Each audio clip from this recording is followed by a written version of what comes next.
storms also damaged cars in Prairie Village. Yeah, KMBC9's Jana Corey is live right now with a look at that firsthand. Jana.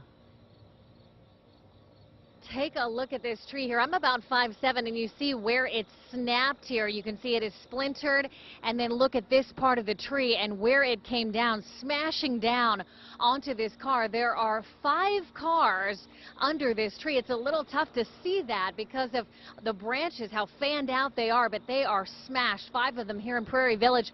Police actually discovered this as they were patrolling this apartment complex here near 95th and Mission, so it wasn't one of the residents here that heard this and called in, but police tell me they had very, very gusty winds with these overnight storms.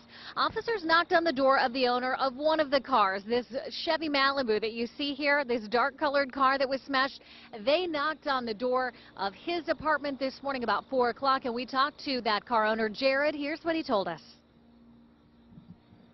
Came out here and they're like, a tree hit your car, and I was like, what? So I come running out, and my Chevy Malibu is just under all this foliage, and there's 4 other cars with it, and I just didn't really know how to react because I was really pumped to, use this car to move tomorrow, and something had to happen, right? And we just watched him a few minutes ago try to pry open one of the doors so that he could actually see in the back how much damage was done.